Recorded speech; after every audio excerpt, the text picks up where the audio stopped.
मेरे प्यारे दोस्तों, मैं वैभव एक बार फिर से आप सबका स्वागत करता हूं आपके अपने ऑनलाइन प्लेटफॉर्म पर। आप सभी मेरे भाई बहनों का बहुत बहुत स्वागत है। जल्दी से सारे लोग आ जाइए, फिर आज के सेशन की हम लोग शुरुआत करेंगे और जीके जीएस के बहुत ही महत्वपूर्ण वाले प्रश्नों को हम लोग करने वाले हैं, जो कि आपके एग्जाम के लिए काफ़ी इंपॉर्टेंट हो सकते हैं। तो जितने मेरे भाई बहन जुड़ते चल रहे हैं, आप लोगों से निवेदन करूँगा कि सेशन को लाइक कर दिएगा, शेयर कर दिएगा, चैनल पर पहली बार होंगे तो सब्सक्राइब जरूर करिएगा। तो चलिए शुरू करेंगे आज की क्लास को। पहला प्रश्न आपके सामने है, भारतीय संसद का अर्थ क्या है? तो राज्यसभा लोकसभा से है, राज्यसभा लोकसभा प्रधानमंत्री से है, भारत के राष्ट्रपति राज्यसभा लोकसभा से है, या फिर भारत के राष्ट्रपति भारत के उपराष्ट्रपति लोकसभा और राज्यसभा से। तो पहले प्रश्न का आंसर करेंगे। ठीक है, टॉप 100 हम लोग जीके जीएस और हिंदी के क्वेश्चंस को करने वाले हैं, तो थोड़ा जल्दी जल्दी हम लोग चलेंगे। पहले प्रश्न की बात करेंगे तो भारतीय संसद का अर्थ क्या होता है? तो आप जानते हो आर्टिकल 79 की अगर हम लोग बात कर लें, किसकी? आर्टिकल 79 की बात कर लें तो आर्टिकल 79 में कहा गया कि जो भारतीय संसद होती है ना, उसका निर्माण जो है तो वो भारत के राष्ट्रपति, ठीक है, साथ ही साथ राज्यसभा और लोकसभा के सदस्यों को मिलाकर किया जाता है। तो यहाँ पर क्या हो जाएगा? तो यहाँ पर पहले प्रश्न का ऑप्शन संख्या सी हो जाएगा। एक मिनट रुक जाइएगा। ठीक है, तो यहाँ पर हम लोग बात करेंगे तो किसकी? तो आर्टिकल 79 की बात करेंगे। आर्टिकल 79 जो है तो ये बताता है कि जो भारतीय संसद है, संसद का निर्माण क्या होगा? तो राष्ट्रपति, लोकसभा और राज्यसभा को मिलाकर किया जाएगा। तो पहले प्रश्न का ऑप्शन संख्या सी बिल्कुल यहाँ पर करेक्ट हो जाएगा। चलिए दूसरे प्रश्न की तरफ चलते हैं। निम्न में से किस में शीशे की मात्रा अधिक पाई जाती है? कोयले में, खाना पकाने की गैस में, उच्च ऑक्टेन वाले ईंधन में, या फिर निम्न ऑक्टेन वाले ईंधन में। तो किसमें शीशे की मात्रा सबसे अधिक पाई जाएगी? क्या हो जाएगा? दूसरे प्रश्न का आंसर करेंगे। बहुत ही महत्वपूर्ण ये सेशन होने वाला है और आज के सेशन में हम लोग, ठीक है, जीके जीएस और हिंदी के 100 क्वेश्चंस को करने वाले हैं, जो कि आपके एग्जाम के लिए काफ़ी इंपॉर्टेंट हो सकते हैं। तो जितने मेरे भाई बहन जुड़ते चल रहे हैं, सभी लोग शेयर कर दीजिएगा, एक बार शेयर कर दीजिए ताकि बाकी साथियों तक ये सेशन पहुंच सके। इस प्रश्न का आंसर क्या हो जाएगा? दूसरे प्रश्न की बात करेंगे तो ऑप्शन संख्या सी आंसर कर दोगे, उच्च ऑक्टेन वाले ईंधन। ठीक है, क्या हो जाएगा? तो ऑप्शन संख्या सी आंसर कर दोगे, उच्च ऑक्टेन वाले ईंधन में शीशे की मात्रा अधिक पाई जाती है। अर्थशास्त्र की रचना किसने की है? घनानंद ने, कौटिल्य ने, बिंबिसार ने, या फिर पुष्यमित्र ने। बताइएगा क्या जाएगा? तो अर्थशास्त्र की रचना किसने की है? तो क्या आंसर करेंगे? तो ऑप्शन संख्या बी आंसर कर दोगे, कौटिल्य है, चाणक्य है, या फिर विष्णुगुप्त है। ठीक है, याद रखिएगा, इन्होंने अर्थशास्त्र की रचना की और ये चंद्रगुप्त मौर्य के दरबार में रहते थे। ठीक है, कौटिल्य या फिर कौटिल्य कहिए, चाणक्य कहिए, या फिर विष्णुगुप्त कहिए, ये चंद्रगुप्त मौर्य के दरबार में रहते थे और इन्होंने अर्थशास्त्र की रचना की। भारत के राष्ट्रवादी नेताओं ने साइमन कमीशन का बहिष्कार क्यों किया? देखो, साइमन कमीशन जो है ना, इसको हम लोग क्या करते हैं? तो इसको हम लोग वाइट कमीशन भी कहते हैं। ठीक है, क्या करते हैं? तो इसको हम लोग वाइट कमीशन भी कहते हैं। ठीक है, इसको हम लोग श्वेत आयोग भी कहते हैं। और कारण क्या है? कारण यह है कि इसमें 7 सदस्य थे। ठीक है, कितने? साइमन कमीशन में अगर हम लोग बात करेंगे तो ये 7 सदस्य थे और सभी के सभी अंग्रेज थे, इसीलिए साइमन कमीशन को वाइट कमीशन कहा जाता है। और यहाँ पर अगर हम लोग बात करेंगे तो ये साइमन कमीशन का गठन कब हो रहा है? तो 1927 में इसका गठन हो रहा है और 1928 में साइमन कमीशन जो है तो ये भारत आ रहा है। ठीक है, 1927 में इसका गठन हो रहा है और 1928 में ये भारत आ रहा है। एक मिनट का समय देना भाई। ठीक है, तो 1927 में साइमन कमीशन का गठन हो रहा है और 1928 में साइमन कमीशन भारत आ रहा है। तो साइमन कमीशन का बहिष्कार क्यों हो रहा है? क्योंकि वे समझते थे कि यह मात्र दिखावा है। कमीशन के सभी सदस्य अंग्रेज थे। कमीशन के सदस्य भारत के विरुद्ध धारणाओं वाले थे, या फिर यह भारतीयों की मांगों को पूरा नहीं करता था। क्या हो जाएगा? तो साइमन कमीशन का विरोध इसीलिए हो रहा था क्योंकि इस कमीशन में सभी के सभी सदस्य क्या थे? अंग्रेज थे। ठीक है, क्या हो जाएगा? तो साइमन कमीशन में सभी के सभी सदस्य अंग्रेज थे, इसीलिए साइमन कमीशन को व्हाइट कमीशन, श्वेत आयोग कहा जा रहा था। इसमें 7 सदस्य थे और ये 1927 में इसका गठन हो रहा है। 1928 में जब ये भारत आता है तो इसका विरोध होता है। ठीक है, भारत में त्रिस्तरीय पंचायती राज प्रणाली का प्रस्ताव किसने रखा है? बलवंत राय मेहता, अशोक मेहता, रॉयल कमीशन, या फिर इनमें से कोई नहीं। तो भारत में त्रिस्तरीय पंचायत की बात किसने की है? तो ये आपसे प्रश्न पूछा जा रहा है, भारत में त्रिस्तरीय पंचायत की बात किसने की, ये आपसे पूछा जा रहा है। क्या आंसर करेंगे? तो आंसर कर दोगे ऑप्शन संख्या ए हो जाएगा, बलवंत राय मेहता समिति। ये कब आ रही थी? तो ये 1957 में, 1957 में बलवंत राय मेहता समिति आई है और इसी समिति ने त्रिस्तरीय पंचायती राज व्यवस्था की सिफारिश की। और आपको पता होना चाहिए, इसी समिति की सिफारिश पर क्या हो जाएगा? इसी समिति की सिफारिश पर 2 अक्टूबर 1959 से, ठीक है, 2 अक्टूबर 1959 से राजस्थान के नागौर से क्या होगा? तो राजस्थान के नागौर से त्रिस्तरीय पंचायती राज व्यवस्था को लागू किया जाएगा। कहाँ से? तो राजस्थान के, कहाँ से? तो राजस्थान के नागौर से अगर हम लोग बात करेंगे तो राजस्थान के नागौर से त्रिस्तरीय पंचायती राज व्यवस्था को लागू किया जाएगा। कब से? 2 अक्टूबर 1959 से। कौन सी समिति? बलवंत राय मेहता समिति की सिफारिश पर। अशोक मेहता समिति के संदर्भ में याद रखना, अशोक मेहता समिति जो है ये 1977 में आ रही थी और इस समिति ने द्विस्तरीय पंचायत की सिफारिश की थी। अशोक मेहता समिति जो है ये 1977 में आ रही और इसने द्विस्तरीय पंचायत की सिफारिश की थी। ठीक है। संवैधानिक प्रणाली के असफल हो जाने पर किसी राज्य में राष्ट्रपति शासन किस अनुच्छेद के तहत लगाते हैं, बताइएगा क्या जाएगा।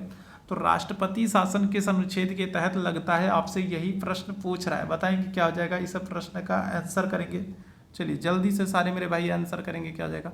आपसे पूछ रहा है कि राष्ट्रपति शासन जो है तो ये किस अनुच्छेद के तहत लगाया जाता है। चलो जल्दी से सारे लोग आंसर करना, क्या हो जाएगा भाई, क्या आंसर करेंगे।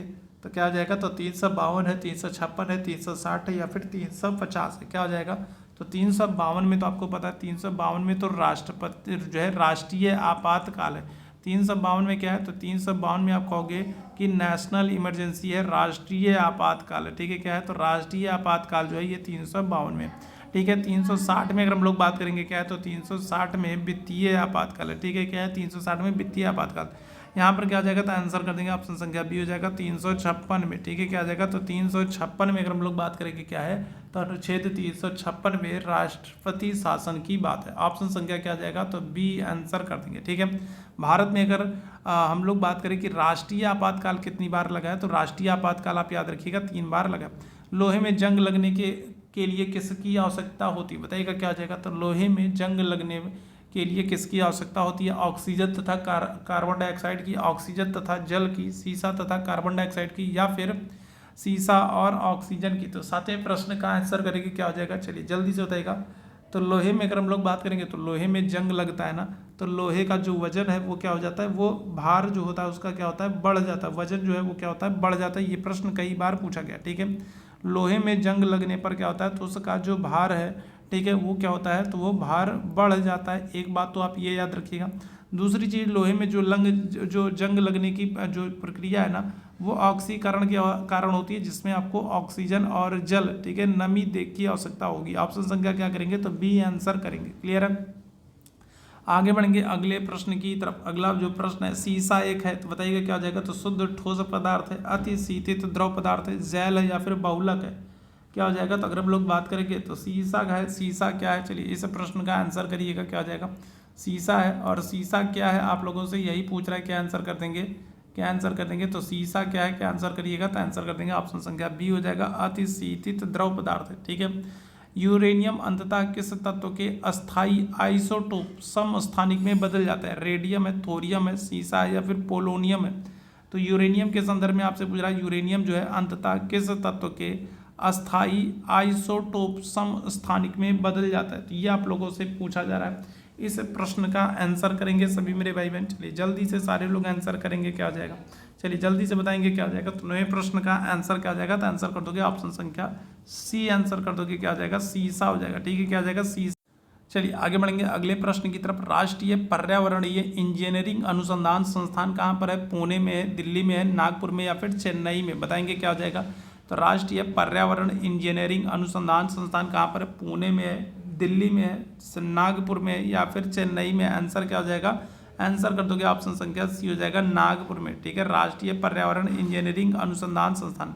संविधान सभा के जो है अध्यक्ष कौन थे, जवाहरलाल नेहरू, सरदार पटेल, राजेंद्र प्रसाद या फिर बी आर अम्बेडकर।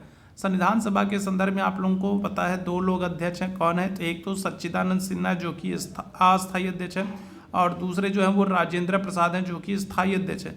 अब इन दोनों लोगों में से अगर हम लोग बात करेंगे तो यहाँ पर हमको राजेंद्र प्रसाद का नाम मिल रहा है, तो हम लोग इन्हीं को आंसर कर देंगे। राजेंद्र प्रसाद जो है ये संविधान सभा के अस्थायी अध्यक्ष थे। अस्थायी अध्यक्ष अगर आपसे पूछता तो आप आंसर करते सच्चिदानंद सिन्हा को। भारतीय संसद के द्वारा विश्व संसदीय प्रणाली में कौन सी अभिनव चर्चा प्रक्रिया समाविष्ट की गई। भारतीय संसद के द्वारा अगर हम लोग बात करेंगे तो विश्व संसदीय प्रणाली में कौन सी ऐसी चीज़ है जो हमने, हमारी देन है, ठीक है, कौन सी एक ऐसी चीज़ है जो हमने विश्व को दिया है। प्रश्नकाल है, शून्यकाल है, संकल्प है या फिर राष्ट्रपति का भाषण, क्या हो जाएगा, तो बताएगा। तो विश्व, अगर हम लोग विश्व संसदीय प्रणाली में बात करेंगे तो हम भारतीयों की देन क्या है, हम भारतीयों ने क्या दिया है, तो आंसर कर दोगे शून्यकाल। ठीक है, क्या हो जाएगा, तो शून्यकाल। शून्यकाल का समय जो होता है वो कब से कब तक माना जाता है, तो 12 से 1 का, दोपहर में 12 बजे से लेकर के 1 बजे का जो समय है वो शून्यकाल का समय माना जाता है। ठीक है, पोर्टलैंड सीमेंट में जिप्सम मिलाने में मदद मिलता है। सीमेंट का सामर्थ्य बढ़ाने में, सीमेंट के शीघ्र जमने में, सीमेंट को शीघ्र जमने से रोकने में, सीमेंट की लागत कम करने में। पोर्टलैंड सीमेंट में जिप्सम मिलाने से मदद मिलती है। तो किस चीज़ में मिलती है, क्या आंसर कर देंगे, क्या आ जाएगा, तो आंसर कर देंगे ऑप्शन संख्या सी हो जाएगा, सीमेंट को शीघ्र जमने से रोकने के लिए। ठीक है, क्या आ जाएगा, तो पोर्टलैंड सीमेंट में जिप्सम को मिलाते हैं तो उससे क्या होता है, उससे सीमेंट को शीघ्र जमने से रोकने में मदद मिलती है। ऑप्शन संख्या क्या आ जाएगा, तो सी आंसर करेंगे। आगे बढ़ेंगे, श्वेत फुस्फुस रोग पाया जाता है कागज उद्योग के कर्मचारियों में, सीमेंट उद्योग के कर्मचारियों में, कपास उद्योग के कर्मचारियों में, या फिर पीड़क नाशक उद्योग के कर्मचारियों में। श्वेत फुस्फुस रोग पाया जाता है, किस में पाया जाता है, इस प्रश्न का आंसर करेंगे, क्या हो जाएगा, श्वेत फुस्फुस रोग पाया जाता है, किस में पाया जाता है, क्या आंसर कर देंगे, तो आंसर हो जाएगा ऑप्शन संख्या डी आंसर करोगे, पीड़क नाशक उद्योग के कर्मचारियों में। ऑप्शन संख्या डी बिल्कुल करेक्ट हो जाएगा। आगे बढ़ेंगे अगले प्रश्न की तरफ, आयोडोफॉर्म का यूज कहाँ पर किया जाता है, ज्वर रोधी में, पीड़ाहारी में, पूर्ति रोधी में, या फिर संज्ञाहारी निश्चेतक में। आयोडोफॉर्म की अगर हम लोग बात करेंगे तो इसका यूज कहाँ पर हम लोग करते हैं, क्या आ जाएगा बताइएगा, आयोडोफॉर्म का यूज हम लोग कहाँ पर करते हैं, आंसर कर देंगे ऑप्शन संख्या सी हो जाएगा, पूर्ति रोधी में। ठीक है, क्या आ जाएगा, ऑप्शन संख्या सी आंसर करेंगे। आगे बढ़ेंगे, पेंडुलम को चंद्रमा पर ले जाने पर उसकी समय अवधि उतनी ही रहेगी, घटेगी, शून्य हो जाएगी, बढ़ेगी, यहाँ पर बताएंगे क्या आ जाएगा। तो अगर हम लोग पेंडुलम की बात करेंगे तो पेंडुलम को चंद्रमा पर ले जाने पर उसकी समय अवधि पर क्या असर पड़ेगा, उतनी ही रहेगी, घटेगी, शून्य हो जाएगी, बढ़ेगी। आंसर क्या कर देंगे, ऑप्शन संख्या डी हो जाएगा, बढ़ेगी। ठीक है, क्या आ जाएगा, तो बढ़ जाएगी। ठीक है, चलिए आगे बढ़ेंगे अगले प्रश्न की तरफ, लार किसके पाचन में मदद करता है, बताइएगा क्या आ जाएगा। तो लार जो है वो किसके पाचन में मदद करती है, वसा के, स्टार्च के, प्रोटीन के, विटामिन के, बताएंगे क्या आ जाएगा। तो लार जो है तो वो किसके पाचन में मदद करती है, वसा है, प्रोटीन है, स्टार्च है, विटामिन है। आंसर कर देंगे ऑप्शन संख्या बी हो जाएगा, स्टार्च के। ठीक है, किसके, तो स्टार्च के पाचन में मदद करती है। मानव शरीर की सबसे लंबी अस्थि कौन सी है, बताइएगा। अंतः प्रकोष्ठिका है, प्रगंडिका है, उरु अस्थि है, या फिर अंतर्जंगिका है। मानव शरीर की सबसे लंबी अस्थि कौन सी है, क्या आंसर करेंगे, तो आंसर हो जाएगा आपका ऑप्शन संख्या सी, उरु अस्थि है। ठीक है, कौन सी, तो उरु अस्थि है, याद रखिएगा, सबसे लंबी अस्थि है। आगे बढ़ेंगे अगले प्रश्न की तरफ, ल्यूकीकिया या रक्त कैंसर का लक्षण निम्न में से किसमें असामान्य वृद्धि है। तो आरबीसी कोशिकाओं में, रक्त पट्टिकाणु में, श्वेत कणिकाओं में, या फिर रक्त प्लाज्मा में। तो बताइएगा तो किसमें असामान्य रूप से वृद्धि हो तो उसे रक्त कैंसर का एक लक्षण माना जा सकता है। क्या आंसर कर देंगे, क्या आ जाएगा, तो ऑप्शन संख्या कर दोगे बी, श्वेत रक्त जो कोशिकाएं हैं। ठीक है, क्या हो रही है, तो श्वेत रक्त जो कोशिकाएं हैं उनमें असामान्य रूप से वृद्धि होना ल्यूकीकिया या फिर क्या कहेंगे रक्त कैंसर का एक लक्षण माना जा सकता है। ठीक है, इस पेड़ की छाल मसाले के रूप में प्रयोग की जाती है, बताइएगा क्या आ जाएगा। तो किस पेड़ की छाल है जिसको मसाले के रूप में यूज करते हैं, दालचीनी है, लौंग है, चीनी है, पॉम है, बताएंगे क्या आ जाएगा। तो कौन से पेड़ की छाल को मसालों के रूप में यूज किया जाता है, क्या आंसर कर देंगे, तो आंसर हो जाएगा आपका ऑप्शन संख्या ए, दालचीनी। ठीक है, क्या आ जाएगा, तो दालचीनी। ठीक है, नालंदा विश्वविद्यालय को नष्ट करने वाला मुस्लिम शासक कौन था, अलाउद्दीन खिलजी, मोहम्मद बिन तुगलक, मोहम्मद बिन बख्तियार खिलजी, मोहम्मद बिन कासिम। क्या हो जाएगा, नालंदा विश्वविद्यालय को नष्ट करने वाला पहला मुस्लिम शासक कौन है, अलाउद्दीन खिलजी है, मोहम्मद बिन तुगलक है, मोहम्मद बिन बख्तियार खिलजी, मोहम्मद बिन कासिम। क्या हो जाएगा, आंसर कर देंगे ऑप्शन संख्या क्या करेगा, तो ऑप्शन संख्या आप आंसर क्या करोगे, मोहम्मद बिन कासिम, सॉरी मोहम्मद बिन बख्तियार खिलजी होगा भाई, एक मिनट, मोहम्मद बिन क्या हो जाएगा, मोहम्मद बिन बख्तियार खिलजी हो जाएगा। ठीक है, याद रखिएगा। अगर आपसे पूछा जाए बनवाया किसने था तो आप कहोगे कुमारगुप्त ने। किसने, कुमारगुप्त ने। ठीक है, चंद्रगुप्त मौर्य के दरबार में भेजा गया यूनानी राजदूत कौन है, कौटिल्य है, सेल्यूकस निकेटर है, मेगास्थनीज है, जस्टिन है। तो चंद्रगुप्त मौर्य के दरबार में अगर हम लोग बात करेंगे तो सेल्यूकस निकेटर का राजदूत आया था जिसका नाम क्या है, जिसका नाम है मेगास्थनीज। ऑप्शन संख्या क्या आ जाएगा, तो सी आंसर कर दोगे। और मेगास्थनीज की एक बुक भी है जिसका नाम क्या है, जिसका नाम है इंडिका। ठीक है, क्या नाम है, जिसका नाम है इंडिका, याद रखेंगे। आगे बढ़ेंगे, रामायण का फारसी अनुवाद किसने किया, अबुल फजल ने, बदायूनी ने, अब्दुल लतीफ ने, ईसर दास ने। तो रामायण का अनुवाद जो है वो फारसी में किसने किया, तो ये आप लोगों से प्रश्न पूछा जा रहा है, आंसर कर देंगे बदायूनी है। ऑप्शन संख्या क्या आ जाएगा, तो बी आंसर हो जाएगा। और बदायूनी ने ही क्या किया था, अकबर की धार्मिक नीतियों की आलोचना की थी। ठीक है, और अकबर को इस्लाम का शत्रु कहा था, याद रखिएगा। निम्न ब्रिटिश व्यक्तियों में से किसने स्वीकार किया कि 1857 का विद्रोह एक राष्ट्रीय विद्रोह है। किसने कहा है कि 1857 का जो विद्रोह है वो एक राष्ट्रीय विद्रोह है, लॉर्ड डलहौजी है, कैनिंग है, एलन बरो या फिर डिज़रायली है। तो क्या हो जाएगा, तो याद रखेंगे ब्रिटिश संसद में बेंजामिन डिज़रायली हैं जिन्होंने कहा था कि 1857 का विद्रोह एक विद्रोह नहीं बल्कि ये क्या है, राष्ट्रीय विद्रोह। चित्रकारी किसके शासन के दौरान अपने उच्चतम स्तर पर पहुंच गई? चित्रकला की बात करेंगे तो किसके समय में ये अपने, ठीक है, उच्चतम स्तर पर पहुंच गई? अकबर है, औरंगजेब है, जहांगीर है या फिर शाहजहां है? तो क्या हो जाएगा? तो आंसर कर दोगे ऑप्शन संख्या सी हो जाएगा। चित्रकला, चित्रकारी जो है ये जहांगीर के समय में अपने चरमोत्कर्ष पर पहुंच गई थी। ठीक है, जहांगीर कहता है कि जो चित्रकला का शत्रु है वो मेरा शत्रु है। ठीक है, और क्या करता है? और जहांगीर ही कहता है कि मैं पेंटिंग देख करके बता सकता हूँ कि इसको किस चित्रकार ने बनाया है। तो ये सारी चीज़ें जहांगीर ने कही। सांप्रदायिक निर्वाचन प्रणाली भारत में पहली बार किस वर्ष में प्रारंभ हुई? क्या हो जाएगा? सांप्रदायिक निर्वाचन प्रणाली भारत में पहली बार किस वर्ष में प्रारंभ हुई? 1909, 1919, 1909, 1935 या फिर 1906? क्या हो जाएगा? तो आंसर कर दोगे ऑप्शन संख्या डी 1909 में। ठीक है, क्या हो रहा है? मार्ले मिंटो एक्ट है। ठीक है, कौन सा? तो 1909 में अगर हम लोग बात कर लेंगे तो मार्ले मिंटो एक्ट आ जाएगा। और इसी एक्ट के द्वारा अगर हम लोग बात करेंगे तो पहली बार क्या हो रहा है? मुस्लिमों के लिए सांप्रदायिक निर्वाचन प्रणाली की शुरुआत हो रही, याद रखिएगा। ठीक है, हेनसांग किसके शासनकाल के दौरान भारत आया? चंद्रगुप्त प्रथम है, चंद्रगुप्त द्वितीय, हर्षवर्धन या फिर रुद्रदामन? तो हेनसांग, जिसको यात्रियों का राजकुमार भी कहा जाता है, ये हेनसांग जो है तो ये किसके समय में? तो ये हर्षवर्धन के समय में भारत आ रहा है। ऑप्शन संख्या क्या जाएगा? तो सी आंसर कर देंगे। वेदों की ओर लौटो का नारा किसने दिया? बताइएगा। क्या जाएगा? स्वामी विवेकानंद है, स्वामी दयानंद है, अरविंदो घोष है, राजा राम मोहन राय है? क्या हो जाएगा? तो देखो, अगर हम लोग विवेकानंद की बात करेंगे ना तो विवेकानंद ने क्या किया? 1897 में इन्होंने रामकृष्ण मिशन की स्थापना की। ठीक है, किसकी? तो विवेकानंद की बात करेंगे तो इन्होंने 1897 में रामकृष्ण मिशन की स्थापना की है। ठीक है, वहीं दयानंद सरस्वती की बात करेंगे तो इन्होंने 1875 में, ठीक है, क्या किया? तो 1875 में इन्होंने आर्य समाज की स्थापना की है। ठीक है, किसकी? तो 1875 में अगर हम लोग बात करेंगे तो दयानंद सरस्वती ने क्या किया है? तो आर्य समाज की स्थापना की है। ठीक है, किसकी? आर्य समाज की। और राजा राम मोहन राय की बात करेंगे तो राजा राम मोहन राय ने 1828 में अगर हम लोग बात करेंगे क्या कर रहे हैं? तो ब्रह्म समाज की स्थापना कर रहे हैं। ठीक है, किसकी? ब्रह्म समाज की स्थापना कर रहे हैं। आपसे पूछ रहा है वेदों की ओर लौटो का नारा किसने दिया? तो आंसर करेंगे ऑप्शन संख्या बी हो जाएगा, स्वामी दयानंद सरस्वती हो जाएंगे। ठीक है, एक निश्चित समय अवधि में किसी देश में उत्पादित वस्तुओं और सेवाओं के अंतिम मूल्य को क्या कहते हैं? बताइएगा। तो एक निश्चित समय में या फिर कहें एक वर्ष के भीतर, ठीक है, किसी देश के भीतर उत्पादित जो वस्तु है और जो सेवाएं हैं, गुड्स एंड सर्विसेज जो है, उनका जो अंतिम मूल्य है वो क्या होता है? तो वो कहलाता है जीडीपी कहलाता है। ठीक है, क्या कहलाता है? तो जीडीपी कहलाता है। ध्यान रखिएगा, क्या हो जाएगा?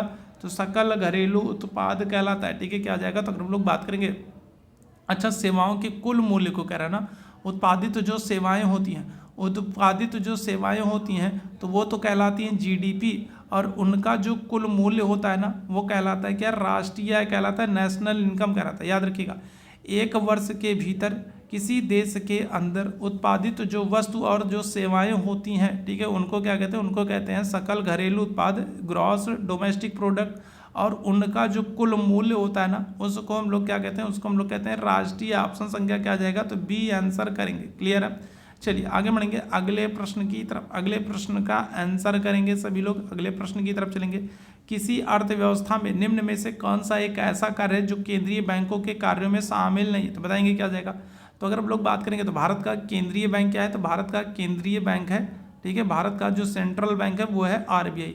और आपको बताना है कि आरबीआई के कार्यों में कौन शामिल नहीं है। विदेशी मुद्रा विनिमय का कार्य करना, तो ये तो बिल्कुल है, ठीक है। मौद्रिक नीति पर नियंत्रण करना, ये भी बिल्कुल है।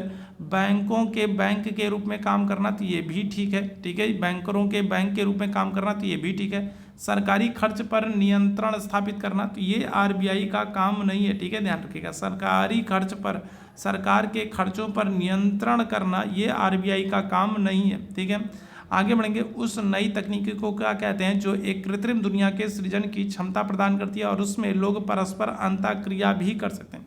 तो दूरस्थ वास्तविकता है, आभासी वास्तविकता है, वैकल्पिक वास्तविकता है, या फिर 3D वास्तविकता है। तो क्या हो जाएगा? इस प्रश्न का आंसर करेंगे, तो इसका आंसर करेंगे आप लोग ऑप्शन संख्या बी हो जाएगा, आभासी वास्तविकता है, ठीक है। क्या जाएगा? तो ऑप्शन संख्या क्या जाएगा? बी आंसर करोगे, आभासी वास्तविकता। भूरी क्रांति किसे कहते हैं? बताएंगे, क्या जाएगा? चारा उद्योग का विकास, समुद्री उत्पादों का विकास, दुग्ध एवं दुग्ध उत्पादों का विकास, या फिर भारत में खाद्य प्रसंस्करण एवं शीतल पेयों के उद्योगों का विकास। भूरी क्रांति की अगर हम लोग बात करेंगे तो भूरी क्रांति जो है तो इसका संबंध उर्वरक से है, लेकिन क्योंकि अभी यहाँ पर उर्वरक तो आपको ऑप्शन में दिया नहीं है, तो तो यहाँ पर हम लोग क्या करेंगे, तो यहाँ पर हम लोग ऑप्शन संख्या डी आंसर करेंगे। भारत में खाद्य प्रसंस्करण एवं शीतल पेयों के उद्योगों के विकास से, ऑप्शन संख्या क्या आ जाएगा, तो डी आंसर करेंगे। ठीक है। भारतीय क्रांति का किसी महत्वपूर्ण स्तर तक यंत्रीकरण किस कारण संभव नहीं है, तो छोटे जोत क्षेत्र, ट्रैक्टर की कमी, किसानों की गरीबी या फिर लोगों की उदासीनता। बताइएगा क्या जाएगा, तो भारतीय कृषि का किसी महत्वपूर्ण स्तर तक यंत्रीकरण किस कारण से संभव नहीं है। क्या आंसर हो जाएगा, तो आंसर हो जाएगा आपका ऑप्शन संख्या ए, छोटे छोटे जोत क्षेत्र होने के कारण। ठीक है, छोटे छोटे खेत होने के कारण यहाँ पर यंत्रीकरण, बड़े बड़े जो यंत्र हैं या फिर जो उपकरण है उनका इस्तेमाल नहीं किया जा सकता क्योंकि खेत बहुत छोटे हैं। ठीक है। हीलियम से भरा गुब्बारा वायु में उड़ने लगता है क्योंकि वायु से गुब्बारे को ऊपर उठने का बल मिलता है। गुब्बारा भारहीन हो जाता है। हीलियम का घन तो वायु से कम होता है या फिर हीलियम गुब्बारे के नीचे से वायु को हटा देती है। क्या आ जाएगा, तो जो उड़ने वाले गुब्बारे होते हैं ना उसमें हीलियम और हाइड्रोजन गैस को भरा जाता है।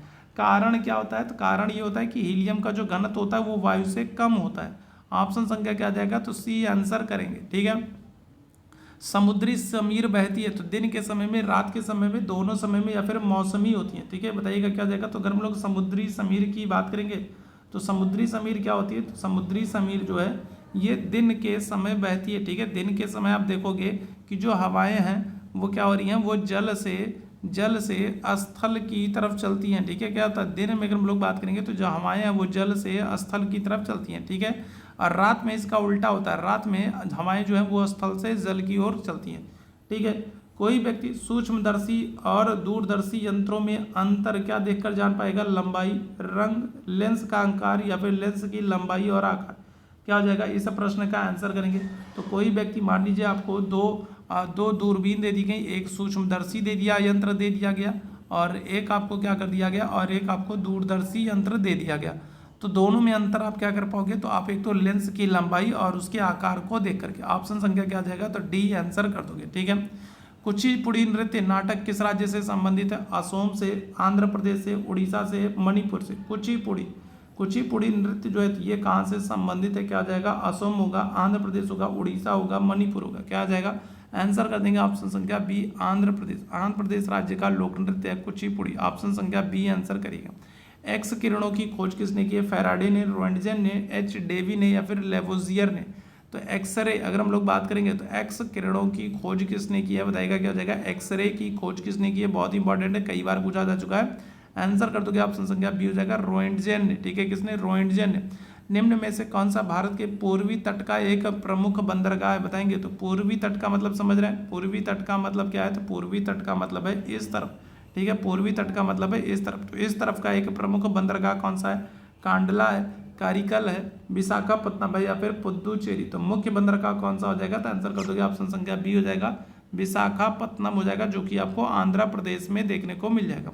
शहद की मक्खी का विष कैसा होता है, अम्लीय होता है, क्षारीय होता है, नमकीन होता है या फिर प्रोटीन होता है। क्या हो जाएगा, तो शहद की मक्खी का विष कैसा होता है, क्या आंसर कर देंगे, तो आंसर कर देंगे ऑप्शन संख्या ए हो जाएगा, अम्लीय होता है। ठीक है, क्या होता है, अम्लीय। और जो मधुमक्खी पालन है ना, मधुमक्खी पालन को क्या करते हैं, तो एपीकल्चर कहते हैं। ठीक है, क्या करते हैं, तो मधुमक्खी पालन को अगर हम लोग बात करेंगे क्या करते हैं, एपीकल्चर कहते हैं, याद रखिएगा, मधुमक्खी पालन एपीकल्चर। ठीक है, आगे बढ़ेंगे अगले प्रश्न की तरफ। संचार नेटवर्क जिसका प्रयोग बड़ी बड़ी संस्थाओं के द्वारा प्रादेशिक, राष्ट्रीय और वैश्विक क्षेत्र में किया जाता है, क्या कहलाते हैं, क्या हो जाएगा, तो आंसर कर देंगे ऑप्शन संख्या बी हो जाएगा। क्या हो जाएगा, तो बी हो जाएगा, वैन हो जाएगा। ठीक है, वाइड एरिया नेटवर्क। ठीक है, अगर हम लोग बात करेंगे तो संचार नेटवर्क जिसका प्रयोग बड़ी संस्थाओं के द्वारा प्रादेशिक, राष्ट्रीय और वैश्विक क्षेत्र में किया जाता है उनको क्या कहते हैं, उनको वैन कहेंगे, वाइड एरिया नेटवर्क कहेंगे। ठीक है, खाना पकाने का तेल वनस्पति घी में किस प्रकार बदला जाता है, क्रिस्टलन के द्वारा, संघनन के द्वारा, हाइड्रोजनीकरण के द्वारा या ऑक्सीकरण के द्वारा। क्या हो जाएगा, तो अगर हम लोग बात करेंगे खाना पकाने का तेल जो है वो वनस्पति घी में किस प्रक्रिया के द्वारा बदला जाता है, तो आंसर कर दोगे ऑप्शन संख्या सी हो जाएगा, हाइड्रोजनीकरण के द्वारा। ठीक है, चलिए आगे बढ़ेंगे। काफी संख्या में कम समय में ही एक जैसे पौधे किस प्रणाली से उत्पन्न किया सकते हैं, कम समय में एक ही तरीके के ज़्यादा से ज़्यादा पौधे किस तरीके से उगाए जा सकते हैं, एक ही पौधे के बहुत सारे बीजों से, तने काट करके, ऊतक संवर्धन तकनीक से या फिर जल संवर्धन तकनीक से। क्या हो जाएगा इस प्रश्न का आंसर, तो आंसर कर देंगे ऑप्शन संख्या सी हो जाएगा, ऊतक संवर्धन तकनीक से ठीक है, काफ़ी कम समय में एक जैसे ही कई सारे बहुत सारे पौधों को आसानी से उगाया जा सकता है। ठीक है, चलिए आगे बढ़ेंगे। यदि कोई दंड चुंबक 2 बराबर हिस्सों में काट दिया जाए तो प्रत्येक टुकड़े की ध्रुवीय शक्ति पर क्या असर पड़ेगा? दोगुनी हो जाएगी, आधी हो जाएगी, शून्य हो जाएगी, यथावत रहेगी? क्या हो जाएगा? इस प्रश्न का आंसर करेंगे। यदि कोई दंड चुंबक के दो बराबर हिस्सों में काट दिए जाए तो प्रत्येक टुकड़े की जो ध्रुवीय शक्ति है उस पर क्या असर पड़ेगा? इस प्रश्न का आंसर पूछा जा रहा है। दोगुनी हो जाएगी, आधी हो जाएगी, शून्य हो जाएगी, यथावत हो जाएगी? आंसर कर दोगे यथावत हो जाएगी, यथावत ही रहेगी। ऑप्शन संख्या डी हो जाएगा। चमगादड़ की ध्वनि कैसी होती है? अच्छा, चमगादड़ के संदर्भ में आप याद रखेंगे कि ये स्तनपायी होता है। ठीक है, क्या होता है? स्तनपायी होता है। और ये कैसी ध्वनि पर काम करता है? श्रव्य है, अवध्वनिक है, अवश्रवरु है या फिर पराश्रव्य है? तो चमगादड़ के संदर्भ में बात करेंगे तो चमगादड़ की ध्वनि कैसी होती है? क्या आंसर करेंगे? तो पराश्रव्य होती है। ऑप्शन संख्या क्या आ जाएगा? तो डी आंसर करेंगे। ठीक है, ऑल इंडिया मुस्लिम लीग की स्थापना किसने की? मौलाना अहमद अली ने, मोहम्मद अली जिन्ना ने, हकीम अजमल खान ने या फिर आगा खान ने? तो बताइएगा क्या आ जाएगा? तो देखो, मुस्लिम लीग की स्थापना जो है, तो ये मुस्लिम लीग की स्थापना कब हो रही है? तो आप आंसर करोगे 1906 में हो रही है। ठीक है, कब हो रही है? तो मुस्लिम लीग की जो स्थापना है ना, ये 1906 में हो रही है। और कौन करेंगे? तो सलीमुल्लाह खां और आगा खां। तो ऑप्शन संख्या क्या आ जाएगा? तो सी आंसर कर देंगे। सलीमुल्लाह खां और आगा खां ने 1906 में मुस्लिम लीग की स्थापना की थी ढाका में। ठीक है, संयुक्त राष्ट्र संघ के सदस्य देशों ने विश्व शांति तथा उसकी सुरक्षा की प्राथमिक जिम्मेदारी किसे सौंपी है? तो क्या हो जाएगा? इस प्रश्न का आंसर करेंगे सामान्य सभा को, आर्थिक और सामाजिक परिषद को, सुरक्षा परिषद को या फिर अंतर्राष्ट्रीय न्यायपीठ को? क्या हो जाएगा? इस प्रश्न का आंसर करेंगे तो देखो, अंतर्राष्ट्रीय संयुक्त राष्ट्र संघ ने अगर हम लोग बात करेंगे तो विश्व शांति और उसकी सुरक्षा, तो सुरक्षा की जिम्मेदारी किसको? सुरक्षा परिषद को सौंपी जाएगी। ऑप्शन संख्या क्या करोगे? तो सी आंसर करोगे। भारत ने अंतर्राष्ट्रीय सुनामी चेतावनी प्रणाली को कब अपनाया है? 2004, 2005, 2006 या फिर 2007? भारत ने अंतर्राष्ट्रीय सुनामी चेतावनी प्रणाली को किस वर्ष स्वीकार किया? ये आपसे प्रश्न पूछा जा रहा है। आंसर क्या कर देंगे? ऑप्शन संख्या बी आंसर कर देंगे 2005 में। ठीक है, कब? 2005 में। वायुमंडल की सबसे निचली परत को क्या कहते हैं? समताप मंडल कहते हैं, क्षोभ मंडल कहते हैं, बाह्य वायुमंडल कहते हैं, मध्य मंडल कहते हैं? तो सबसे निचली परत आपसे पूछा जा रहा है, क्या हो जाएगा? तो सबसे निचली परत आपको पता है क्षोभ मंडल होती है। क्षोभ मंडल के ऊपर समताप मंडल होती है। समताप मंडल के बाद मध्य मंडल होती है। मध्य मंडल के बाद आयन मंडल होती है और आयन मंडल के बाद बहिर्मंडल होती है। सबसे निचली परत आपसे कह रहा है, सबसे निचली परत क्या हो जाएगी? तो आप कहोगे क्षोभ मंडल होती है, जहाँ पर मौसम संबंधी घटनाएं देखने को मिलती हैं। ठीक है, 2012 में अगर हम लोग बात करेंगे तो ओलंपिक खेल में किस देश का प्रथम स्थान था? तो 2012 का प्रश्न आपसे नहीं पूछा जाएगा, ये बहुत ही पुराना प्रश्न है, तो ये आपसे नहीं पूछा जाएगा। ठीक है, आप लोग मुझे कमेंट करके बताओ कि 2024 में, ठीक है, 2024 में ओलंपिक गेम्स जो हैं तो ये कहाँ पर हुए हैं? 2024 में ओलंपिक गेम्स कहाँ पर हुए हैं और इनमें पहले स्थान पर कौन था? ठीक है, 2024 के ओलंपिक गेम्स में प्रथम स्थान किस देश का था? ये आप लोग को मुझे कमेंट करके बताना है। ठीक है, क्या आ जाएगा? तो प्रथम स्थान किस देश का रहा है? आप लोग मुझे कमेंट करके बताइएगा 2024 में ओलंपिक गेम्स कहाँ हुए हैं और पहला स्थान किस देश का रहा है? तो ये आप लोग मुझे कमेंट करके बताएंगे। क्लियर है? चलिए अब हम लोग हिंदी के कुछ क्वेश्चंस को करेंगे। यहाँ पर आपको बताना है कौन सा सही सुमेलित है। अनुरक्ति विरक्ति है, असमय कुसमय है, अवसर सुअवसर है, दीर्घायु चिरायु है। तो क्या हो जाएगा? तो यहाँ पर आपको बताना है कौन सा सही सुमेलित है। क्या हो जाएगा? तो आंसर क्या करेंगे? तो आंसर कर देंगे आपका ऑप्शन संख्या ए हो जाएगा, अनुरक्ति विरक्ति। ठीक है, ये सही सुमेलित है। ठीक है, क्या हो जाएगा? तो अनुरक्ति और विरक्ति ये सही सुमेलित है। ठीक है, चलिए आगे बढ़ेंगे अगले प्रश्न की तरफ। भाई अगले प्रश्न की तरफ चलेंगे। अगला प्रश्न आपके सामने है, निम्न में से कौन सा एक शब्दालंकार नहीं है? तो कौन सा एक शब्दालंकार नहीं है बताएंगे? क्या जाएगा? अनुप्रास है, श्लेष है, यमक है, उपमा है। कौन सा एक शब्दालंकार नहीं है? यमक है, अनुप्रास है, श्लेष है, उपमा है। क्या जाएगा? तो इस प्रश्न का आंसर शब्दालंकार कौन सा नहीं है? आंसर कर देंगे ऑप्शन संख्या डी हो जाएगा, उपमा अलंकार। ठीक है, क्या जाएगा? उपमा हो जाएगा। निम्न में से कौन सा अर्थालंकार नहीं है? उपमा, उत्प्रेक्षा, वक्रोक्ति या फिर रूपक। क्या हो जाएगा? इस प्रश्न का आंसर करेंगे तो कौन सा अर्थालंकार नहीं है? उपमा नहीं है, उत्प्रेक्षा नहीं है, वक्रोक्ति नहीं है या फिर रूपक नहीं है। क्या हो जाएगा? तो आंसर कर देंगे ऑप्शन संख्या सी हो जाएगा, वक्रोक्ति जो है ये अर्थालंकार नहीं है। आगे बढ़ेंगे, इनमें से कौन सा एक भिन्न है? यमक है, श्लेष है, वक्रोक्ति है या फिर दृष्टांत है। तो कौन सा एक भिन्न है? तो इसका आंसर करेंगे क्या आ जाएगा? तो यमक है, श्लेष है, वक्रोक्ति है या फिर दृष्टांत है, क्या आ जाएगा, कौन सा एक भिन्न है, तो आंसर कर देंगे ऑप्शन संख्या डी हो जाएगा, दृष्टांत। ठीक है, ये भिन्न। कौन सा एक मात्रिक छंद का उदाहरण है, कवित्त है, बरवे है, सवैया है, मालिनी है, तो बताइएगा क्या आ जाएगा, तो मात्रिक छंद का उदाहरण कौन है, आपसे ये पूछ रहा है। इस प्रश्न का आंसर करेंगे, मात्रिक छंद का उदाहरण कौन है, क्या आंसर कर देंगे, तो आंसर कर देंगे ऑप्शन संख्या डी सॉरी बी हो जाएगा, बरवे है। ठीक है, कौन है, तो मात्रिक छंद का उदाहरण कौन है, तो आप आंसर करोगे बरवे है। आगे बढ़ेंगे, इनमें से कौन सा वार्णिक छंद है, तो क्या हो जाएगा, तो कुंडलिया है, उल्लाला है, मंदा क्रांता है या फिर गीतिका है, तो बताइएगा 56वें प्रश्न का आंसर करेंगे, क्या हो जाएगा, तो इनमें से कौन सा वार्णिक छंद है, क्या हो जाएगा, तो आंसर कर दोगे ऑप्शन संख्या सी हो जाएगा, मंदा क्रांता हो जाएगा। शांत रस का स्थायी भाव क्या है, तो शोक है, निर्वेद है, वत्सलता है, विस्मय, क्या हो जाएगा, तो अगर हम लोग बात करें तो शांत रस का आपसे स्थायी भाव पूछ रहा है, बताइएगा क्या हो जाएगा, इस प्रश्न का आंसर करेंगे, तो ऑप्शन संख्या सी आंसर कर दोगे, निर्वेद हो जाएगा। ठीक है, क्या हो जाएगा, तो ऑप्शन संख्या क्या करेंगे, तो सी आंसर कर देंगे, निर्वेद हो जाएगा। अनुराग किस रस का स्थायी भाव है, शांत का, वीर का, रौद्र का, वात्सल्य का।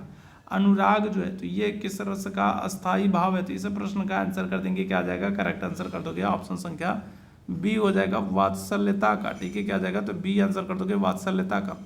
संकर का सही संधि विच्छेद क्या होगा, सम धन कर होगा, सन धन कर होगा, सन धन कर होगा, सना धन कर होगा, बताइएगा क्या हो जाएगा, इस प्रश्न का आंसर करेंगे। तो संकर का सही संधि विच्छेद क्या हो जाएगा, इस प्रश्न का आंसर करेंगे, क्या आ जाएगा, तो ऑप्शन संख्या ए आंसर कर दोगे, सम धन कर हो जाएगा। ठीक है, क्या आ जाएगा, तो सम धन कर हो जाएगा।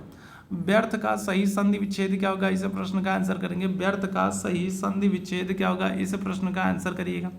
व्यर्थ का सही संधि विच्छेद क्या हो जाएगा, आंसर क्या करिएगा, तो ऑप्शन संख्या सी हो जाएगा, वी धन अर्थ हो जाएगा। ठीक है, क्या आ जाएगा, तो ऑप्शन संख्या सी आंसर कर दोगे, वी धन अर्थ हो जाएगा।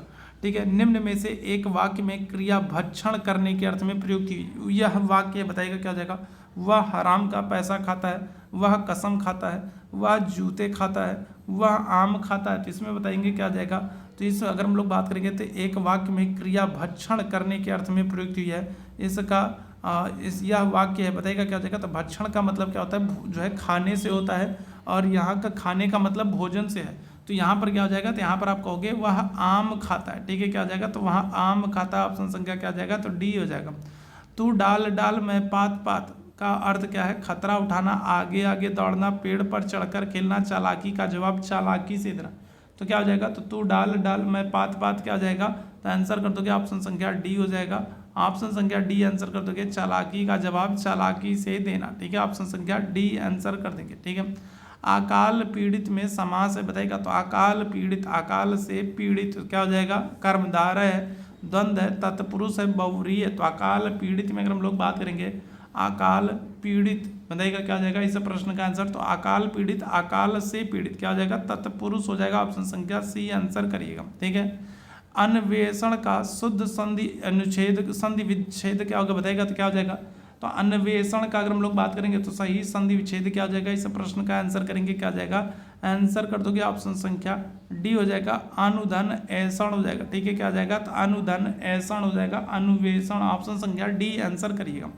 निम्न शब्दों में से योगारूढ़ शब्द कौन सा है, चक्रपाणी है, पाठशाला है, उपचार है, अभिव्यक्ति है, क्या हो जाएगा, तो कौन सा योगारूढ़ शब्द है, इस प्रश्न का आंसर करेंगे ऐसा शब्द जो क्या हो रहा है, जहाँ पर दो शब्द मिलकर के तीसरे भाव को उत्पन्न हो रहे हैं। ठीक है, क्या हो जाएगा, चक्रपाणी हो जाएगा, चक्र को धारण करने वाले। ठीक है, ध्यान रखिए, भगवान विष्णु, ऑप्शन संख्या ए हो जाएगा। ठीक है, आगे बढ़ेंगे अगले प्रश्न की तरफ। गोधूम का तत्भव क्या होगा, तो गेहूं होगा, गोबर होगा, गाय होगा, गोधन होगा। गोधूम का तत्भव क्या होगा, इस प्रश्न का आंसर करेंगे, बताइएगा क्या हो जाएगा, गोधूम का तत्भव, तो आंसर कर दोगे गेहूं हो जाएगा, ऑप्शन संख्या ए आंसर करिएगा। तल्लीन शब्द में सही उपसर्ग बताइएगा, क्या हो जाएगा, सही उपसर्ग का विच्छेद, तल धन लीन होगा, तद धन लीन होगा, तत् धन लीन होगा, तत् धन लीन होगा, तो क्या हो जाएगा, तो तल्लीन का आपसे पूछ रहा है, बताएंगे क्या हो जाएगा, क्या आंसर करेंगे, तल्लीन का सही उपसर्ग का विच्छेद बताइएगा, क्या हो जाएगा, इस प्रश्न का आंसर करेंगे, तो ऑप्शन संख्या डी आंसर करोगे, तत् धन लीन हो जाएगा। ठीक है, क्या हो जाएगा, तत् धन लीन हो जाएगा। शिव का कौन सा अर्थ नहीं है, तो महादेव, पशुपति, शंकर, चक्रपाणी, तो अभी मैंने बताया था ना, चक्र को धारण करने वाले अर्थात भगवान विष्णु, तो यहाँ पर क्या हो जाएगा, तो शिव का कौन सा अर्थ नहीं है, तो आंसर कर देंगे चक्रपाणी, ऑप्शन संख्या क्या आ जाएगा, सी आंसर हो जाएगा। कारक के भेद होते हैं, 5 होते हैं, 6 होते हैं, 7 होते हैं, 8 होते हैं, बताइएगा क्या आ जाएगा, कारक के कितने भेद होते हैं? इस प्रश्न का आंसर करेंगे क्या जाएगा? तो ऑप्शन संख्या डी आंसर कर दोगे, 8 होते हैं। ठीक है, कितने? 8 होते हैं। ठीक है, केशव कही न जाए का कहिए पंक्ति के रचनाकार कौन है? केशव दास हैं, सूरदास हैं, तुलसीदास हैं, रहीम है। बताइएगा क्या जाएगा इस प्रश्न का आंसर? तो केशव कहीं न जाए का कहिए पंक्ति के रचनाकार कौन है? केशव दास हैं, सूरदास हैं, रहीम दास हैं, या फिर रहीम है, या फिर तुलसीदास है। क्या जाएगा इस प्रश्न का आंसर? आंसर कर देंगे ऑप्शन संख्या सी हो जाएगा, तुलसीदास। ठीक है, कौन है? तो तुलसीदास है, याद रखेंगे, इंपॉर्टेंट है आप लोगों के लिए। सूरदास प्रेमचंद के किस उपन्यास का पात्र है? वरदान का, प्रतिज्ञा का, गोदान का, रंगभूमि का। बताइएगा क्या जाएगा?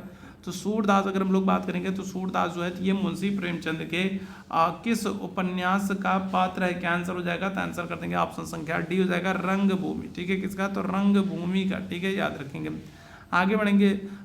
यहाँ पर दिए गए प्रत्येक वाक्य में रिक्त स्थानों की पूर्ति करें। उस वाक्य में काले शब्द के उपयुक्त विलोम द्वारा की जानी चाहिए। ठीक है, तो यहाँ पर हम लोग बात करेंगे तो आध्यात्मिक का आपको क्या करना है? विलोम बताना है। ठीक है, भारतीय दृष्टि आध्यात्मिक है, जबकि पाश्चात्य दृष्टि का आधार क्या है?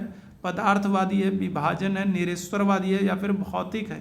क्या हो जाएगा? तो इस प्रश्न का आंसर करेंगे तो आध्यात्मिकता का विलोम क्या हो जाएगा? आपको उचित विकल्प का चुनाव करते हुए रिक्त स्थानों की पूर्ति करना है। तो आध्यात्मिक का जो स्पिरिचुअलिटी जो है तो उसका अगर हम लोग बात करेंगे तो उसका जो विलोम होगा वो क्या हो जाएगा? आप आंसर करोगे भौतिकता है। ऑप्शन संख्या क्या जाएगा? ए आंसर करेंगे। ठीक है, स्वच्छ जल के अभाव में जल पीकर प्यास बुझानी पड़ी। बताइएगा तो स्वच्छ का क्या हो जाएगा? तो स्वच्छ का आपसे विलोम पूछ रहा है। स्वच्छ जल के अभाव में हमें कौन सा जल? दूषित, शीतल, तो तप्त, या फिर उष्ण। क्या हो जाएगा? तो दूषित। स्वच्छ जल के अभाव में हमें दूषित जल पी करके प्यास बुझानी पड़ी। ऑप्शन संख्या क्या जाएगा? ए आंसर कर दोगे। 15 अगस्त 1947 को भारत ने स्वतंत्रता की जंजीरें तोड़कर प्राप्त की। तो परतंत्रता का विलोम क्या हो जाएगा? स्वतंत्रता होगा, पराधीनता होगा, स्वच्छंदता होगा, संवैधानिकता होगा। तो क्या हो जाएगा? तो 15 अगस्त 1947 को हम लोगों ने गुलामी की, परतंत्रता की जंजीरें तोड़कर, ठीक है, क्या करनी? तो स्वतंत्रता प्राप्त कर ली। ऑप्शन संख्या क्या आ जाएगा? ए आंसर कर देंगे। क्या आ जाएगा? ऑप्शन संख्या ए आंसर हो जाएगा। आगे हम बढ़ेंगे। यथार्थ किस समास का उदाहरण है? तत्पुरुष का, कर्मधारय का, अव्ययी का, या फिर दिगु का। यथार्थ क्या हो जाएगा? तो यहाँ पर आपको मैंने बताया ना कि पहला जहाँ पर आपको प्रारंभ में क्या हो जाए? अव्यय देखने को मिल जाए। ठीक है, क्या हो जाए? अव्यय देखने को मिल जाए, वहाँ पर अव्ययी भाव समास हो जाएगा। यथार्थ में अव्ययी भाव हो जाएगा। मुंह तोड़ शब्द में कौन सा समास है? तत्पुरुष है, कर्मधारय है, अव्ययी भाव है, द्वंद्व है। क्या हो जाएगा? मुंह तोड़ क्या हो जाएगा? तो तत्पुरुष समास हो जाएगा। याद रखेंगे कौन सा? तो तत्पुरुष समास। पाप और पुण्य में कौन सा समास है? तत्पुरुष है, कर्मधारय है, अव्ययी भाव है, द्वंद्व। क्या हो जाएगा? तो पाप और पुण्य में, पाप और पुण्य जहाँ पर दोनों पद प्रधान है और एक दूसरे के विपरीत है वहाँ पर क्या होता है? द्वंद्व होता है। ऑप्शन संख्या क्या करेंगे? तो डी आंसर करेंगे। ठीक है, दिगंबर में कौन सा समास है? तत्पुरुष है, बहुव्रीहि है, अव्ययी भाव है, या फिर कर्मधारय है। तो बताइए क्या जाएगा? इस प्रश्न का आंसर करेंगे। दिगंबर में कौन सा समास है? चलिए जल्दी से बताएंगे क्या हो जाएगा। दिगंबर में अगर हम लोग बात करें तो दिगंबर में क्या हो जाएगा? तो आंसर कर दोगे ऑप्शन संख्या बी आंसर कर दोगे, बहुव्रीहि समास हो जाएगा। ठीक है, क्या हो रहा है? तो बहुव्रीहि समास हो जाएगा। ठीक है, याद रखेंगे। ठीक, चलिए आगे बढ़ेंगे अगले प्रश्न की तरफ। अगले प्रश्न का आंसर करेंगे। अगला जो प्रश्न है, ठीक है, 4 प्रश्नों का 4 शब्दों का एक समूह दिया गया है और आपको शुद्ध वर्तनी, ठीक है, शुद्ध वर्तनी वाले शब्द का चयन करना है। ठीक वर्तनी, शुद्ध वर्तनी वाले शब्द का चयन करना। बताएंगे क्या जाएगा? तो व्यावहारिक है, व्यावहारिक है, व्यवहारिक है, या फिर व्यावहारिक है। तो क्या हो जाएगा? इस प्रश्न का आंसर करेंगे तो क्या हो जाएगा? चलो जल्दी से सारे लोग आंसर करना भाई। क्या हो जाएगा? तो शुद्ध वर्तनी वाले शब्द का आपको चयन करना है। क्या हो जाएगा? आंसर कर दोगे व्यावहारिक हो जाएगा। ठीक है, ऑप्शन संख्या क्या करोगे? तो सी आंसर करोगे। क्या हो जाएगा? तो अगर हम लोग बात करेंगे तो व्यावहारिक हो जाएगा। ठीक है, उज्ज्वल का बताना है। उज्ज्वल कैसे लिखेंगे? उज्ज्वल का सही, ठीक है, उज्ज्वल का अगर हम लोग बात करें तो उज्ज्वल का यहाँ पर क्या होगा? शुद्ध रूप क्या हो जाएगा? चलो जल्दी से बताना क्या हो जाएगा भाई। उज्ज्वल का आपसे सही रूप पूछ रहा है, बताएंगे क्या जाएगा? इस प्रश्न का आंसर करिएगा। क्या आ जाएगा भाई? उज्ज्वल का तो देखो यहाँ पर तो सारे के सारे ही गलत हैं। ठीक है, यहाँ पर तो सारे के सारे ही गलत हैं। क्यों? क्योंकि देखो उज्ज्वल जो है ना तो वो ऐसे लिखते हैं। ठीक है, क्या करते हैं? उज्ज्वल जो है ना वो ऐसे लिखते हैं। ठीक है, तो यहाँ पर तो सारे के सारे ही गलत हैं। चलिए इस प्रश्न का आंसर करेंगे। उपरियुक्त, उपरियुक्त को कैसे लिखेंगे? उपरयुक्त लिखेंगे, उपरोक्त लिखेंगे, उपरियोक्त लिखेंगे, कैसे लिखेंगे भाई? क्या हो जाएगा, इस प्रश्न का आंसर करेंगे क्या आ जाएगा, तो आंसर करेंगे उपरोक्त कहेंगे। ठीक है, क्या कहेंगे, उपरोक्त कहेंगे। ठीक है, ध्यान रखिएगा क्या आ जाएगा, तो उपरोक्त कहेंगे। ठीक है, याद रखिएगा क्या करेंगे, तो उपरोक्त कहेंगे। ऑप्शन संख्या क्या आ जाएगा, तो बी आंसर हो जाएगा। ठीक है, आगे बढ़ेंगे। दिए गए मुहावरे लोकोक्ति के लिए आपको बताना है सही अर्थ का चयन करना है, बताइएगा। तो यहाँ पर कुछ मुहावरे और लोकोक्तियाँ दी गई हैं और उनका आपको सही अर्थ चुनना है। घी के दिए जलाना, रोशनी करना, पूजा करना, खुशियाँ मनाना, धनवान होना, क्या आ जाएगा। तो अगर हम लोग बात करेंगे घी के दिए जलाना, भगवान श्री राम जो है जब 14 वर्ष के वनवास के बाद वापस लौट करके अयोध्या आते हैं, तो अयोध्या वालों ने क्या किए थे, घी के दिए जलाए थे। मतलब क्या की थी, खुशियाँ मनाई थी कि हमारे भगवान वापस आ रहे हैं। ठीक है, ऑप्शन संख्या क्या करोगे, तो सी आंसर करोगे। ठीक है, सिर चढ़ाना, बहुत आदर करना, बहुत आज़ादी दे देना, पुष्प चढ़ाना, चिंता करना, क्या आ जाएगा, तो बताइएगा। इस प्रश्न का आंसर करेंगे। जैसे घर में होता है ना, घर में जो मम्मी लोग होती है ना, वो पापा लोगों को कहती हैं और चढ़ाओ अपनी बिटिया को अपने सिर, है ना, और अपनी बिटिया को अपने सिर चढ़ाओ, तो फिर देखो अब तुम देखोगे, अब फल पाओगे। तो सिर चढ़ाना का मतलब क्या हो जाएगा, तो आंसर कर देंगे ऑप्शन संख्या बी हो जाना, बहुत आज़ादी दे देना।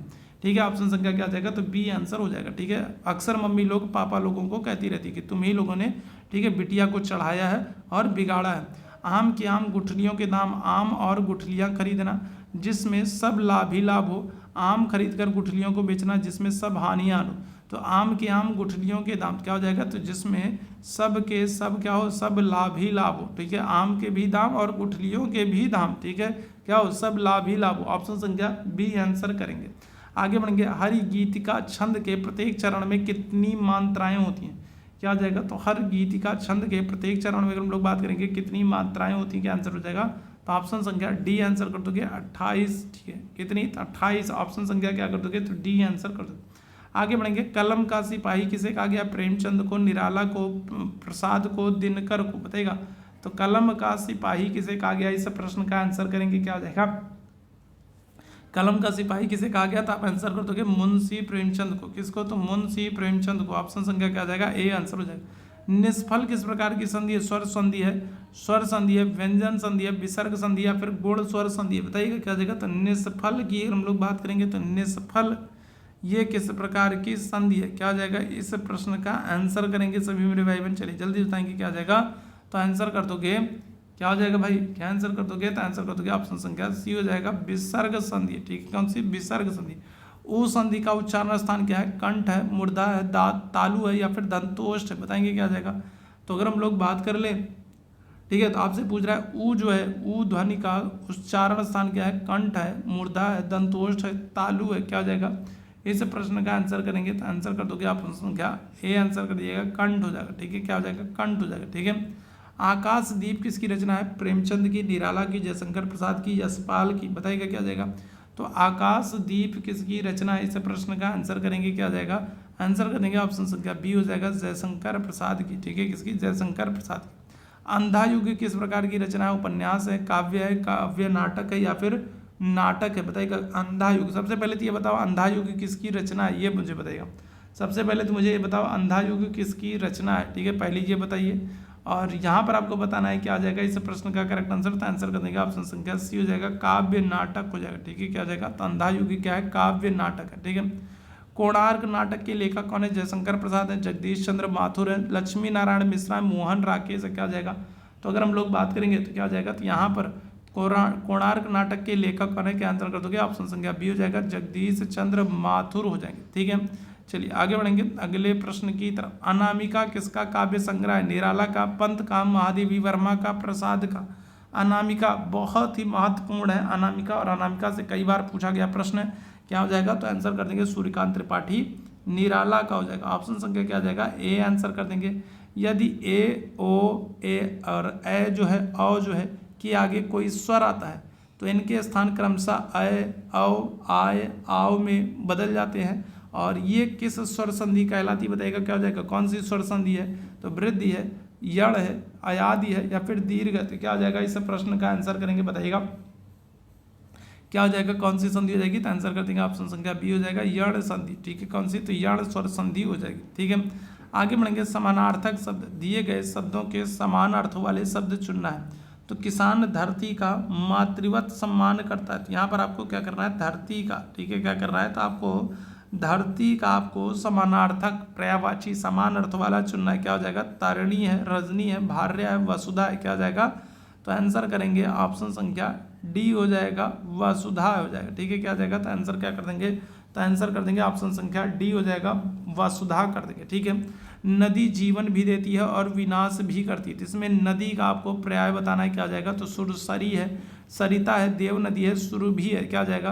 तो नदी का आपको बताना है, तो बताएंगे क्या आ जाएगा? तो आंसर कर दोगे ऑप्शन संख्या बी, सरिता है। ठीक है, क्या आ जाएगा? तो सरिता आंसर कर दोगे। क्लियर है? चलिए आगे बढ़ेंगे अगले प्रश्न की तरफ। अगले प्रश्न की तरफ, गर्मी में वायु तेज गति से चलती है, तो वायु का आपको पर्यायवाची बताना है। क्या आ जाएगा? अनिल है, झंझावात है, आंधी है, या फिर चक्रवात है। क्या आ जाएगा?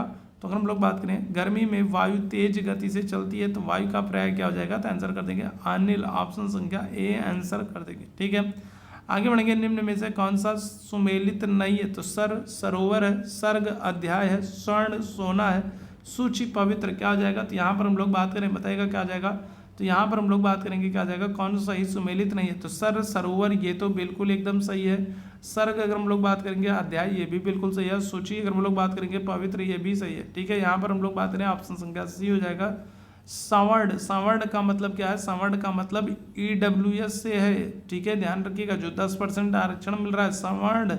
सवर्ण का मतलब जनरल कैटेगरी से, ऊंची जाति वालों से, याद रखिएगा। ठीक है, और सोने का क्या होगा? सोने का सुवर्ण होना चाहिए, सुवर्ण होना चाहिए। ठीक है, ध्यान रखिए। अदृश्य शत्रु अर्थ के अनुरूप में बताइएगा, अदृश्य शत्रु के लिए एक मुहावरा क्या होगा? तो मीठी छुरी होगा, मुंह में राम बगल में छुरी होगा, पेट में दाढ़ी होगा, या फिर आस्तीन का सांप होना। क्या हो जाएगा ना? तो बताइएगा। अगर हम लोग बात करेंगे अदृश्य शत्रु अर्थ के रूप में प्रयुक्त तो मुहावरा क्या है? आंसर कर देंगे ऑप्शन संख्या डी हो जाएगा, आस्तीन का सांप हो जाएगा। याद रखिएगा, ऑप्शन संख्या क्या करेंगे? तो डी आंसर करेंगे। आगे बढ़ेंगे। गिराना किस प्रकार की क्रिया है? तो क्या हो जाएगा? तो यौगिक क्रिया है, नाम धातु की क्रिया है, प्रेरणार्थक क्रिया, या फिर संयुक्त क्रिया। क्या हो जाएगा? तो गिराना किस प्रकार की क्रिया है? आंसर कर देंगे ऑप्शन संख्या सी हो जाएगा, प्रेरणार्थक क्रिया। ठीक है, कैसी? तो प्रेरणार्थक क्रिया। ठीक है, आगे बढ़ेंगे। निम्न में से कौन सा एक शब्द स्त्रीलिंग नहीं है? बताएंगे क्या हो जाएगा? कौन सा एक शब्द जो है, ठीक है, कौन सा एक शब्द है जो स्त्रीलिंग नहीं है? क्या हो जाएगा? सुबह है, दोपहर है, साँझ है, दिन है। क्या हो जाएगा? चलिए इस प्रश्न का आंसर करेंगे। क्या हो जाएगा? कौन सा एक शब्द है जो स्त्रीलिंग नहीं है? आंसर क्या कर देंगे? ऑप्शन संख्या डी हो जाएगा, दिन। ठीक है, क्या हो जाएगा? तो दिन जो है तो ये स्त्रीलिंग नहीं है। ठीक, तो ये आज हम लोगों ने GK GS के 100 क्वेश्चंस को डिस्कस किया, और उम्मीद है आप लोगों को भी इसी तरीके के क्वेश्चंस आपको आपके आगामी एग्जाम में देखने को मिलने वाले हैं। ठीक है, बहुत ही महत्वपूर्ण प्रीवियस ईयर से हम लोगों ने क्वेश्चंस को शामिल किया और करवाया है। ठीक है, तो अभी के लिए हम लोग बस इतना ही करेंगे। सेशन पसंद आया हो तो सेशन को जाने से पहले लाइक ज़रूर कीजिएगा, शेयर ज़रूर कीजिएगा, चैनल पर पहली बार आए तो सब्सक्राइब ज़रूर कर लीजिएगा। टेलीग्राम चैनल का लिंक आपको चैट बॉक्स में दिख रहा है, तो टेलीग्राम चैनल से नहीं जुड़े तो जरूर जुड़ेगा। साथ ही साथ हम मेरे साथ व्हाट्सएप पर जुड़ना चाहते हैं तो आप इस नंबर पर मैसेज कर देंगे, तो आपको पर्सनली नोटिफिकेशन PDF और बहुत सारी इंपॉर्टेंट जो है, ठीक है, क्या हो जाएगी? तो बहुत सारी जो इंपॉर्टेंट अपडेट्स हैं वो आपको मिलती रहेंगी। ठीक है, तो ये ध्यान रखिएगा। तो अभी के लिए हम लोग बस इतना ही करेंगे। थैंक यू सो मच आप सभी लोगों को मेरे साथ जुड़ने के लिए। Thank you so much.